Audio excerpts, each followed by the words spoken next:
कधी कोयता गँगचा धुमाकूळ,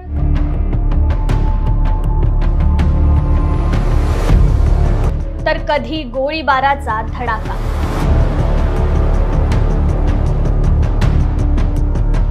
सुसंस्कृत पुण्यात गुंडांची दहशत,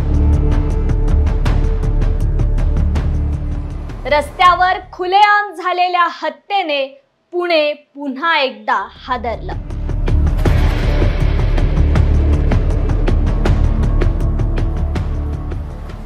जानेवारी महिन्यात पुण्यातील कुख्यात गुंड शरद मोहोळ याची भर दुपारी गोळ्या घालून हत्या करण्यात आली होती आणि आता अशाच एका घटनेने पुण्यात पुन्हा एकदा दहशत निर्माण केली आहे। आधीच कोयता गँगने पुणेकरांना घाबरवून ठेवलेलं असतानाच नाना पेठेत भर रस्त्यात एका माजी नगरसेवकाची खुलेआम हत्या केल्याची घटना नुकतीच घडली आहे। काही टोळक्यांनी मिळून गोळीबार आणि कोयत्यांनी हल्ला करत पुण्याचे राष्ट्रवादी काँग्रेसचे माजी नगरसेवक वनराज आंदेकरांची हत्या केली आहे। दरम्यान ही हत्या का करण्यात आली आणि या हत्येचा नक्की सूत्रधार तरी कोण, या थरारक घटनेचा संपूर्ण आढावा घेणार आहोत आजच्या क्राईम रिपोर्ट एपिसोडमधून। नमस्कार, मी कृपा सपकाळ आणि तुम्ही पाहताय न्यूज अनकटचा क्राईम रिपोर्ट हा कार्यक्रम। अगदी काही दिवसांवरच गणेशोत्सव येऊन ठेपलाय। पुण्यातील बाजारपेठांमध्ये लोक खरेदीसाठी गर्दी करतायत। गणेशोत्सवाआधीचा शेवटचा रविवार असल्याने पुण्यातील नाना पेठ परिसरात सुद्धा लोकांनी खरेदीसाठी गर्दी केली होती। पण रात्री अचानक परिसरात गोळीबाराचा आवाज येतो। एकामागून एक गोळीचे 5 राऊंड फायर केले जातात आणि भर रस्त्यात माजी नगरसेवक वनराज आंदेकरांची हत्या केली जाते। हातामध्ये बंदुका आणि कोयता असलेली 14-15 जणांची टोळी दुचाकीवरून येते आणि काही कळायच्या आतच वनराज आंदेकरांवर गोळीबार करून आणि कोयत्याने सपासप वार करत निर्घुण हत्या केली जाते। आता ही घटना जेव्हा समोर आली तेव्हा या हत्येची चर्चा सर्वात आधी गँगवॉर म्हणूनच होत होती, कारण पुण्यात गुन्हेगारी क्षेत्रात आंदेकर टोळी चर्चेत असायची। याची पार्श्वभूमी पाहायला गेलो तर हत्या झालेल्या वनराज आंदेकरांचे वडील बंडू उर्फ सूर्यकांत आंदेकर याच्यासह आंदेकर कुटुंबाचा टोळी संबंधित कारवायांचा कुप्रसिद्ध इतिहास आहे। पुण्यातील मध्यवस्ती असलेल्या नाना पेठेत मागील 4 दशकांपासून आंदेकर टोळीची दहशत आहे।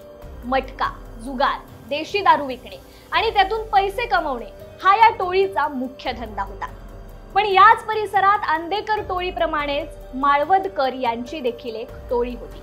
या दोन्ही टोळ्या एकत्रच होत्या, पण कालांतराने काही वाद झाल्यामुळे या दोन्ही टोळ्या वेगवेगळ्या झाल्या आणि 1980 साली आंदेकर आणि माळवदकर या टोळीत वर्चस्व वादाची लढाई सुरू झाली।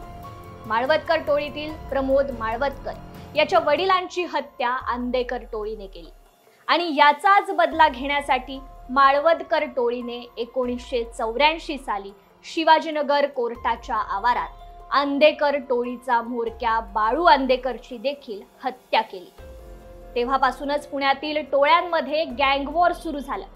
हे गँगवॉर जवळजवळ 10 वर्ष चाललं। यात सुमारे 6 ते 8 गुंडांची हत्या एकमेकांकडून करण्यात आली आणि हाच सर्व इतिहास पाहता वनराज आंदेकरची हत्या सुद्धा या गँगवॉरचाच भाग असल्याचं बोललं जात होतं। पण या घटनेच्या तपासात मात्र एक वेगळाच अँगल समोर आलाय। या हत्येचे धागेदोरे वनराज आंदेकरांच्या कुटुंबाशी जोडले गेले। वनराज यांच्या 2 बहिणी संजीवनी जयंत कोमकर आणि कल्याणी गणेश कोमकर संपत्तीच्या विषयावरून या दोन्ही बहिणींचे वनराज सोबत वाद चालू होते। दरम्यान कल्याणीचा नवरा गणेश कोमकर हा आंदेकर कुटुंबाच्या जोरावरच गुंडगिरी करत होता। गणेशला आंदेकर कुटुंबाकडूनच नाना पेठेतील एक दुकान सुद्धा देण्यात आलं होतं, पण महापालिकेच्या अतिक्रमण कारवाईमध्ये हे दुकान पाडलं गेलं। अतिक्रमणात मुद्दाम ते दुकान पाडायला लावलं असा आरोप ठेवत वनराज आणि कल्याणी या दोघं बहीण भावांमध्ये पुन्हा वाद झाला। त्यासोबतच आंदेकर कुटुंबातील एका व्यक्तीसोबत गणेश कोमकरचं देखील भांडण झालं। या वादातून गणेश कोमकरला मारहाण झाली।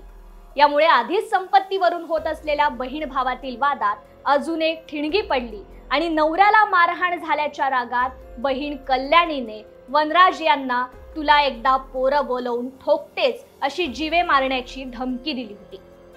हा वाद एवढा विकोपाला गेला होता की आपल्या बहिणीचा नवरा आपली हत्या करू शकतो याची भीती वनराज यांना होती।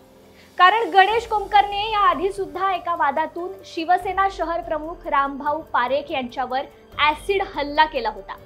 आपल्यावर सुद्धा असाच हल्ला होऊ शकतो या भीतीने वनराज नेहमी टोळीतील पोरांसोबतच असायचे। पण त्या दिवशी घरात काहीतरी कार्यक्रम असल्यामुळे वनराज यांच्यासोबत त्यांची टोळीतील पोरं नव्हती। कार्यक्रम संपल्यानंतर वनराज आंदेकर रात्री 8:30च्या सुमारास नाना पेठेतील अशोक चौकातील कार्यालयाजवळ येऊन थांबले। त्यांच्यासोबत टोळीतील पोरं नसल्याचा फायदा घेत 14-15 जणांची दुसरी टोळी तिथे दुचाकीवरून आली आणि वनराज आंदेकर यांना काही कळायच्या आतच 5 गोळ्या झाडून आणि कोयत्याने वार करून वनराज यांची हत्या केली आणि तिथून त्या टोळीने पळ काढला। दरम्यान वनराज यांचे वडील म्हणजेच बंडू आंदेकर यांनी दिलेल्या फिर्यादीनुसार जेव्हा ही हत्या होत होती तेव्हा वनराज यांच्या दोन्ही बहिणी गॅलरीत उभ्या राहून मारा मारा अशी चिथावणी देत होत्या। त्यामुळे कौटुंबिक वादातून ही हत्या झाल्याचा प्राथमिक अंदाज मांडला जातोय। या प्रकरणी संजीवनी कोमकर, कल्याणी कोमकर, गणेश कोमकर आणि इतर 10 जणांना पोलिसांनी ताब्यात घेतलंय। तसेच या हत्येप्रकरणी अजून एक नाव समोर आलंय ते म्हणजेच सोमनाथ गायकवाड याचं। वनराज आंदेकर तसे गुन्हेगारीपासून लांब होते, त्यांना ही टोळीतील गुन्हेगारी संपवायची होती। पण आंदेकर टोळीतीलच सोमनाथ गायकवाडला मात्र ही टोळी संपू द्यायची नव्हती। त्यामुळे सोमनाथ गायकवाड टोळीतील काही पोरांना आपल्या बाजूने करण्याचा प्रयत्न करत होता। पण याच दरम्यान काही गुन्ह्यांमुळे सोमनाथ गायकवाडवर कारवाई झाली आणि त्याला तडीपार केलं गेलं। सोमनाथ गायकवाडला मात्र वनराज यांनीच हे कारस्थान घडवून आणल्याचा संशय होता। तसेच वनराज यांचा कौटुंबिक वाद सुद्धा त्याला माहित होता। त्यामुळे त्याचा बदला घेण्यासाठी सोमनाथ गायकवाड वनराज यांच्या बहिणीला आणि तिच्या नवऱ्याला जाऊन मिळाला आणि या तिघांनी मिळून हे हत्याकांड घडवून आणल्याचा दुसरा अंदाज मांडला जातोय। त्यामुळे पोलिसांनी संशयितांमध्ये सोमनाथ गायकवाड याला सुद्धा ताब्यात घेतलंय।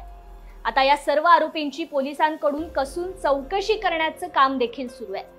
दरम्यान वनराज आंदेकर यांची राजकीय पार्श्वभूमी जाणून घ्यायचं म्हटलं तर वनराज यांची आई राजश्री आंदेकर यांनी 2007 आणि 2012 साली 2 वेळा नगरसेवक पद भूषवलंय। वनराजचे काका उदयकांत आंदेकर हे देखील 1992 साली नगरसेवक राहिले।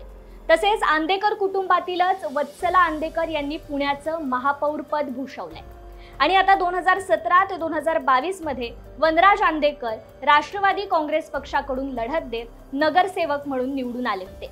त्यामुळे आंदेकर कुटुंबाचा इतिहास गुन्हेगारी सोबतच राजकीय क्षेत्रात सुद्धा तितकाच पाहायला मिळतो। वनराज आंदेकर यांचे वडील बंडू उर्फ सूर्यकांत आंदेकर टोळीचा म्होरक्या जरी असले तरी वनराज यांचे नाव अजून तरी कोणत्याही मोठ्या गुन्ह्यात समोर आलं नव्हतं।